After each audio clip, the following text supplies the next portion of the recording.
Ministro Andrés Ibarra, gracias por este ratito. ¿Cómo anda? Al contrario, Paulino, gracias. Buenas noches. Por la invitación. Me gustaría estar en sus zapatos.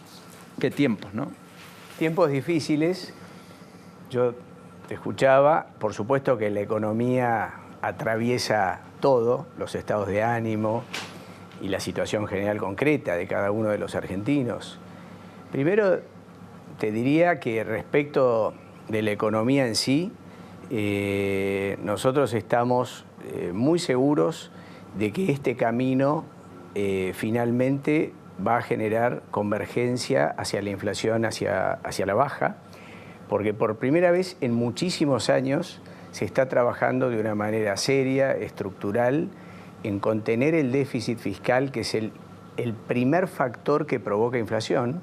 En términos campestres sería la madre del borrego. Es la madre del borrego, es así. Y la política monetaria, que generada por el déficit fiscal, en la medida que uno lo va dominando y conteniendo, va a provocar que esa inflación finalmente baje. Lo que pasa que los argentinos y la Argentina tiene una cultura de más de 60 años de inflación.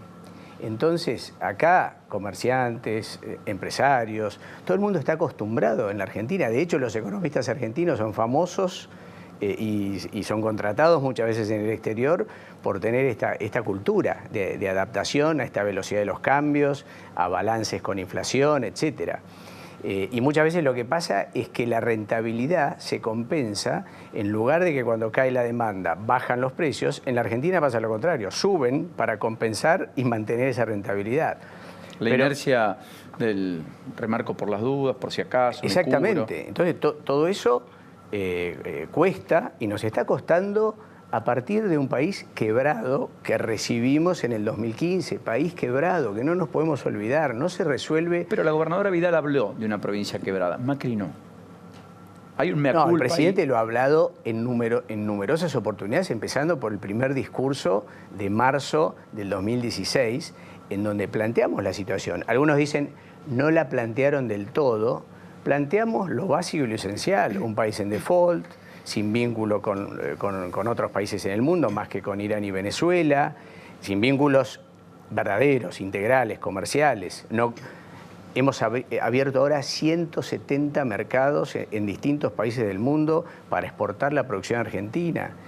Lo que quiero decir, país quebrado, salir de la crisis, de una crisis de financiamiento, sin un mercado de capitales y un mercado financiero, obviamente que nos está costando, tuvimos la crisis del año pasado, combinada con la situación de la sequía, pero yo lo que quisiera decir es que realmente es una situación que la enfrentamos, la vamos a dominar, vamos a estar mejor, pero no podemos perder de vista el cambio de fondo y de transformación que estamos llevando adelante en el gobierno y de cara hacia un futuro mejor para los argentinos.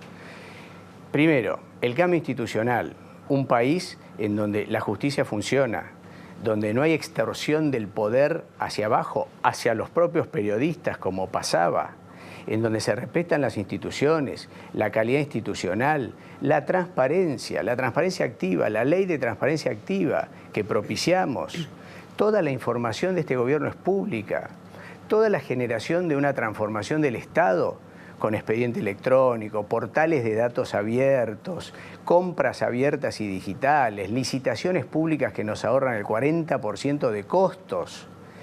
Todo eso que significa transparencia y mejor funcionamiento del Estado, es un cambio de fondo. Y ni que hablar con los más de 800.000 argentinos que tienen hoy agua potable, más de 1,5 millones con cloacas que no lo tenían, toda la transformación de conectividad y comunicaciones. Hay 1,5 millones de hogares más de Internet que tienen Internet que cuando llegamos. Las comunicaciones de apenas un 16% de localidades en el país que tenían 4G, hoy hay un 73% y vamos a llegar a fin de año a más del 93% de la población con la posibilidad de disponer de 4G. La velocidad de Internet, hoy todos nos comunicamos. La demanda ha crecido de una manera impresionante, la necesidad de transmitir videos, datos, imágenes. ¿Por qué? Porque cuando llegamos, la velocidad de banda ancha fija de Internet era de 4.5 megabits por segundo, hoy es 16, o sea, multiplicamos por 4. los 2.000 y pico de kilómetros de autopistas, los 5.000 kilómetros de 20.000 kilómetros de rutas, toda la conectividad aérea, los más de 500.000 argentinos que no habían volado nunca y ahora sí. Entonces, cuando tomamos sector por sector, el cambio y la transformación es gigantesca. Lo que pasa que obviamente la economía, producto de este país quebrado, en donde estamos tratando de generar esos cambios de fondo para que el desarrollo sea sostenible, es la noticia de todos los días. Si el dólar sube 1 centavo, si sube 5, si baja, estamos todos los argentinos pendientes de eso. Pero yo lo escuchaba con el apasionamiento con el cual además hace la defensa del gobierno y también pensaba, bueno, pero el año pasado el poder adquisitivo de los argentinos, los salarios corrieron muy por detrás de los precios. Debajo de los precios, sí. Con lo cual, la merma en el consumo es ostensible, el cierre de locales es un denominador común, tristemente. Hemos tenido problemas de empleo severos porque ha habido casi 200.000 empleos menos, según el registro oficial del gobierno. Y efectivamente, ministro, el dólar tuvo una devaluación del 130% y esto implica que, obviamente, en términos de ingresos, la sociedad argentina es más pobre. Los argentinos somos un poco más pobres. Y todo eso pasó a 3 años del gobierno del presidente. Y después de una elección de medio término inimaginable en la previa, donde el gobierno gana en los 5 distritos más importantes del país en octubre del 2017 y en lugar de acumular poder político y transformar realidades, pareció encerrarse. ¿Se entiende lo que digo? Totalmente. Pero difiero desde este punto de vista. La verdad es que nosotros intentamos efectivamente un camino de gradualismo porque pensábamos que la crisis argentina y la crisis del Estado y de financiamiento era fenomenal. La verdad es que si uno tenía que blanquear las cuentas, hubiera significado una reducción del gasto, incluyendo empleo público, extraordinario. Y la sociedad argentina no estaba en condiciones de aceptar esa situación. Hubiera sido una situación política, social muy, pero muy complicada. Entonces, gracias a la apertura de los mercados, a la posibilidad de salir del default, empezamos a financiar esa situación muy difícil. Es como si en una empresa vos tenés un endeudamiento importante o una crisis, digamos, en términos de ingresos versus gastos y tenés que ir financiándolo. La verdad es que gracias a la apertura que hubo y a salir del default, ¿no? Y salir del cepo y de muchas otras cosas que eran tabiques para que la Argentina pudiera tener financiamiento, empezamos a construir. Otra construcción fue, y no la mencioné, la del sector energético, que también la Argentina defaulteaba por ese lado, la situación era catastrófica. Empezamos a avanzar al extremo de que poco a poco bajamos el déficit, financiándolo, por supuesto.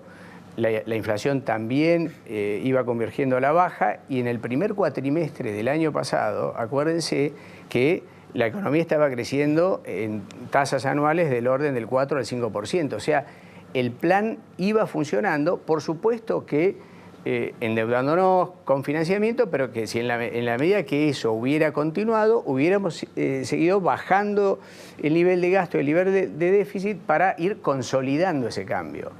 Se produjo la tormenta perfecta, que es la huida de financiamiento de la Argentina, la crisis del sector agropecuario por la sequía y toda esa confluencia generó que hubiera que hacer abruptamente este cambio que nos llevó a esta devaluación importante y bueno, sí, y ahora estamos sobreactuar sobre bases más sólidas. Correcto. Y ahora sobreactuar por la desconfianza en el déficit fiscal cero, en ir por metas más ambiciosas. ¿Eso no se cambia? A ver, por supuesto que todo esto que vamos mencionando, que vamos comentando, tiene que ver con el problema de la confianza en la Argentina. Porque si un país genera confianza permanente por su situación política, social, de cuentas públicas, etcétera, la contrapartida es que tiene financiamiento, salvo alguna situación externa dramática como pasó en muchos momentos en la economía internacional, con la crisis de Goldman en aquel momento en Estados Unidos, etcétera, de las hipotecas, etcétera. Pero digo, saliendo de ese tema, saliendo de todo ese tema, en la medida que hay confianza, hay financiamiento y hay posibilidad de ir administrando estos desfasajes. ¿Y eso cree que vuelve o vuelve solo después de la elección?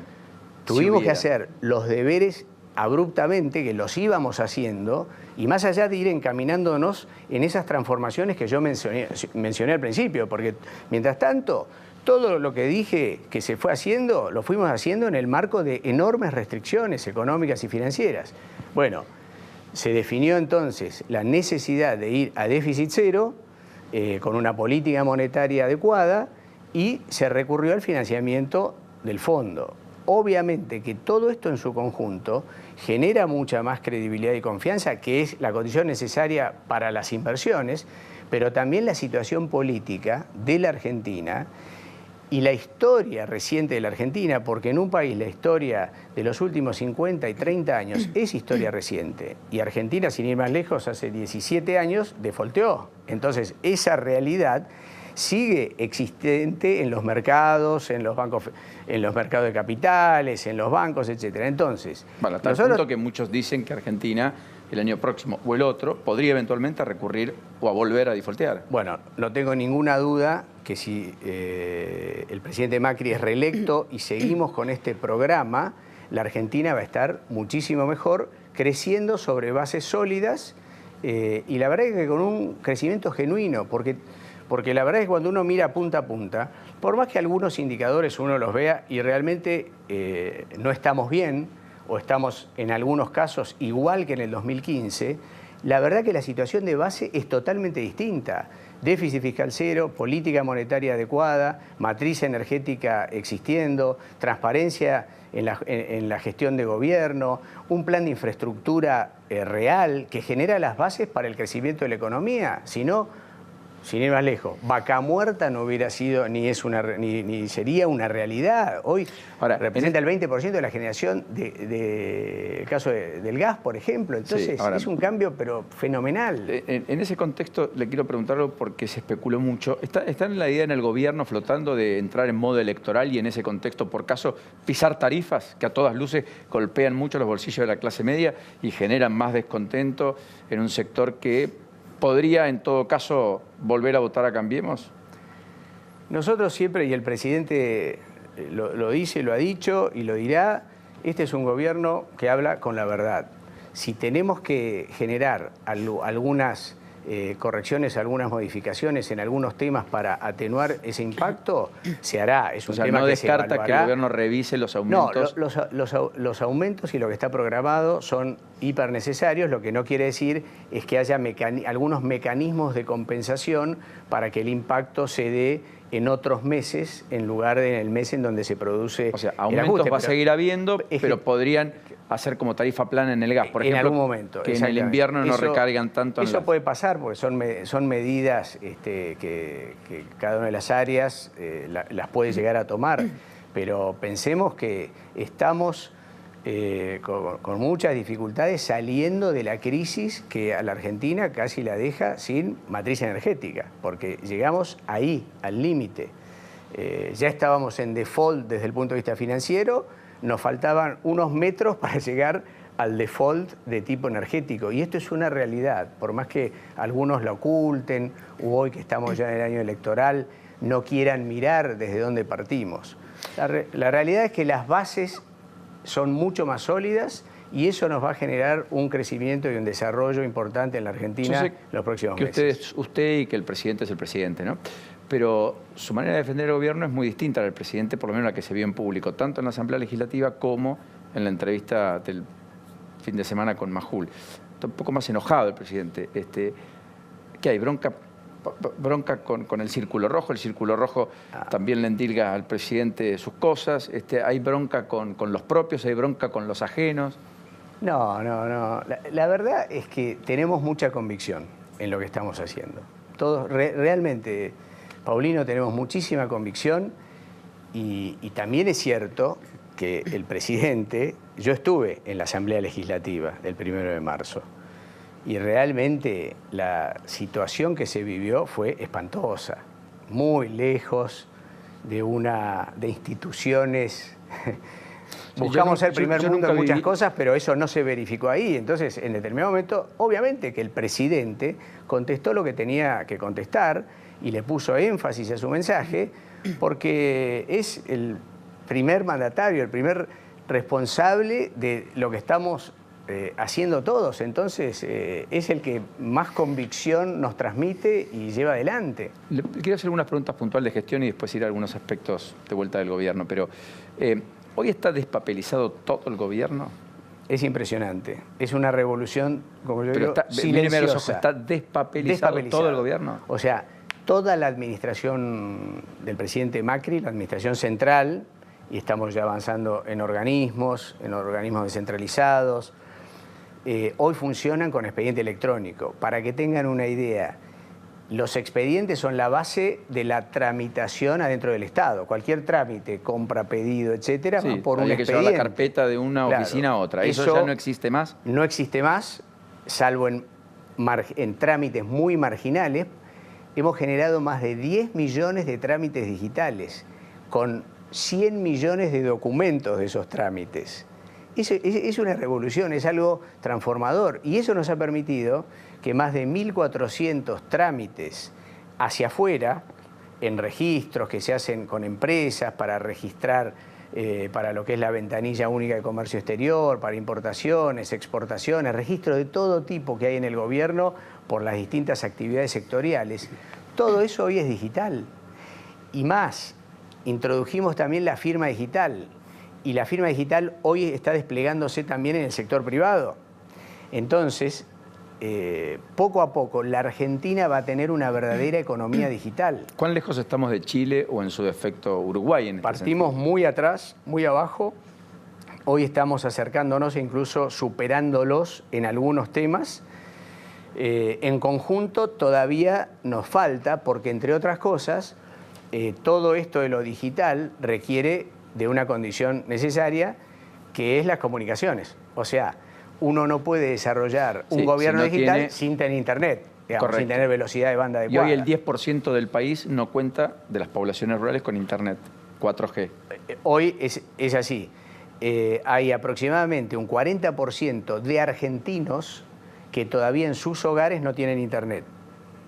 Hemos crecido en 1,5 millones de hogares, pero nos falta todavía bastante. A fin de año, como decía, van a tener el 93% 4G. Y lo que hicimos la semana pasada, que es una excelente noticia, por eso digo, hay cosas que a veces no se conocen y son una verdadera transformación y revolución, lanzamos los primeros adjudicatarios de una banda, de un espectro de 450 MHz para el agro. El agro, que además es el principal generador, el agro y todo el sector rural, generador de divisas para el país. ¿Qué problema tiene? Que realiza y lleva a cabo su actividad muchas veces sin conectividad. Sin comunicaciones, sin dentro conectividad. De un campo, no pueden mandar un WhatsApp, digamos, claro, correcto. no pueden mandar un WhatsApp para decir qué pasa con las cabezas de ganado. ¿Usted qué licitó el servicio para que alguien provea de ese servicio de internet? Claro, licitamos una oferta espectacular de más de 70 empresas, y no estoy contando en esto porque es conectividad rural a las grandes empresas, ¿no? A los 3 operadores telefónicos o 4 más grandes, sino que son el resto de las empresas que van a hacer la inversión, tienen un año para hacer la inversión, e hicieron una oferta por más de 2.000 localidades rurales en todo el país. Así que eso en un año, al cabo de un año, durante el año, va a ser una realidad también para el campo. Entonces, eso es una transformación enorme para la Argentina en infraestructura. Cayó el empleo en el sector público nacional, subió en el sector público provincial, según la última estadística que vi, etcétera. Sin embargo, las provincias están con superávit y el gobierno nacional está batallando con el déficit, se ríe. Sí, porque la verdad que es paradójico. Nosotros iniciamos también esta cruzada, que uno de los grandes problemas y déficit del sector público era la cuestión del empleo público que no generaba y que no genera la productividad adecuada. A ver, no un docente, no un médico, no un enfermero que faltan, escasean, etcétera, sino el habitualmente conocido como oñoqui o persona que gente que no venía a trabajar. Ahí hemos hecho de todo. Empezando también por un plan de capacitación inédito. Hoy capacitamos, para que tengan una idea, todo este tema del mundo de los expedientes electrónicos que hemos desarrollado en el Estado Nacional, implicó que capacitamos a cerca de 200.000 empleados. para que el sistema funcione adecuadamente. Le dimos capacitación a 200.000 empleados. El plan de capacitación que lanzamos en la administración pública es también inédito. Tenemos alrededor de 80.000 empleados públicos por año que se van capacitando en cursos de todo tipo. Relanzamos el Instituto de Capacitación y además hemos generado todas estas medidas de ordenamiento como el presentismo. Todo ello nos ha llevado a tener una administración central muy, pero muy ordenada, y lo que propicia el presidente y a través de acuerdos federales que hemos hecho con las provincias es que las provincias también se vayan ordenando. Si bien creció el empleo público provincial, la tendencia ya es a la baja, o sea, ya se ha generado un punto de quiebre, ¿no? Usted estuvo en la despedida de Franco Macri, ¿verdad? Fue uno de los pocos. El presidente, el fin de semana, dijo que Franco, su padre, había sido parte de un sistema extorsivo del gobierno anterior. Le endilgó casi la comisión de un delito, pagar coimas. ¿Le pareció feliz, inapropiado, se apuró? No, yo ahí te pediría, Paulino, yo estuve a título personal por el vínculo personal que tuve con Franco, con la familia Macri, por supuesto con el presidente, y la verdad que estuve desde el afecto en ese momento, de muchos años que lo he conocido a Franco. ¿Cuándo entró a trabajar usted? Porque Franco fue la primera persona de las autoridades del grupo a quien conocí, porque cuando yo estaba terminando la facultad, por el diario, mandé en uno de esos avisos de empleo, yo estaba en 5º año de la facultad, y hicieron un concurso, una beca, ¿no? SOCMA, y ingresé, como en mi camada éramos unos 20 estudiantes próximos a graduarse. Y así inicié el vínculo, y una de las personas que en su momento nos recibió, y allí lo conocí, fue Franco Macri. ¿Hace cuánto? Eso hace bastante. Perdón, 35 años largos. Bastante. Y a Macri lo conoce un poquito tiempo después, a Mauricio. A Mauricio un poquito tiempo después, sí. ¿Cambió mucho? No, Mauricio es una persona, la verdad, a la que le tengo un enorme afecto y sobre todo un enorme respeto. Es difícil tener el vínculo con un presidente, digamos, ¿no? Y la verdad es que le tengo un enorme respeto, es un líder ¿Le dice que no impresionante. ¿Le dice que no? Sí, Mauricio le dice que no a todos. No, cuando hace usted falta. A él. No, a ver, si yo opino algo distinto, obviamente... ¿Tiene licencia para decírselo? Que lo planteo, pero Mauricio es una persona de una enorme capacidad analítica y de aceptación de que si conviene más B que A, él es el primero en verlo y en aceptarlo y en cambiar de opinión si así corresponde. Y por otra parte, es una persona que ejerce un liderazgo impresionante también desde el manejo de los temas. Es un presidente que está en los temas, que se mete, que se acuerda de los números, que empuja, y que recibís un WhatsApp diciendo ¿y cómo va tal cosa? ¿Y cómo va tal otra? Te reúnas o no, tengas reunión de seguimiento, que también, como es ingeniero, el tablero de control y el tablero de gestión es un activo muy importante en la gestión. La verdad que para la Argentina... ¿No lo ve insensible? Como muchos le endilgan. No, para nada. Porque esos números que sabe de más, en la mesa de Mirta en algún momento no supo cuál era la jubilación mínima. No, lo sabía y los dijo. A ver, ustedes también no dejan pasar una, porque, a ver, ¿cuántos números tiene que tener en la cabeza? ¿2 millones de números tiene que tener en la cabeza? No, o sea, seamos... yo creo que es un lujo para la Argentina tener un presidente como Macri, y ya lo digo... Mire que esa es una definición de título, ¿eh?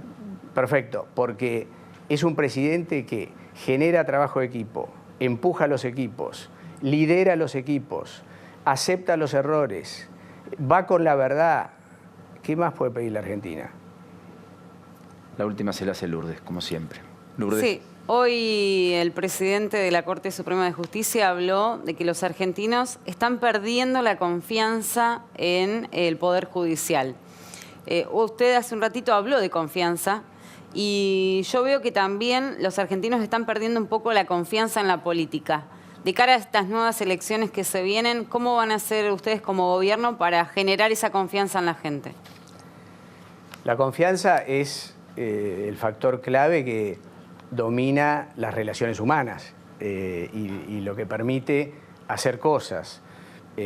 Nosotros estamos permanentemente trabajando para que la construcción de confianza sea parte de nuestro activo de todos los días. Una de las formas es esta que yo decía recién.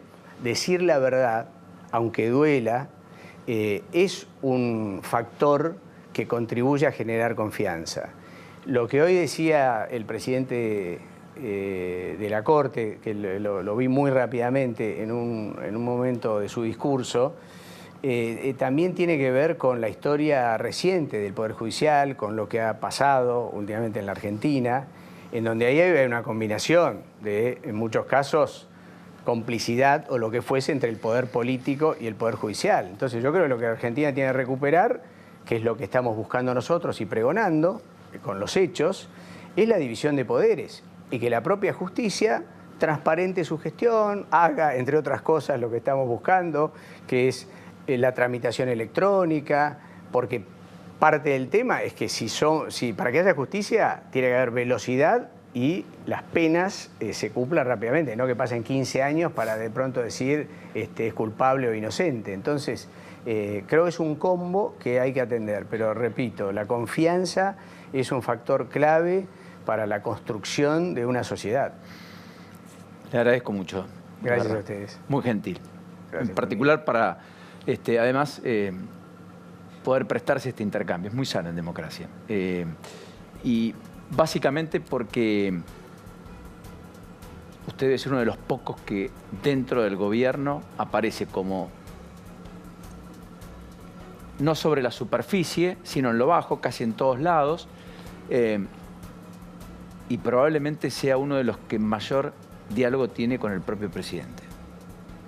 Así que gracias. Gracias, Paulino.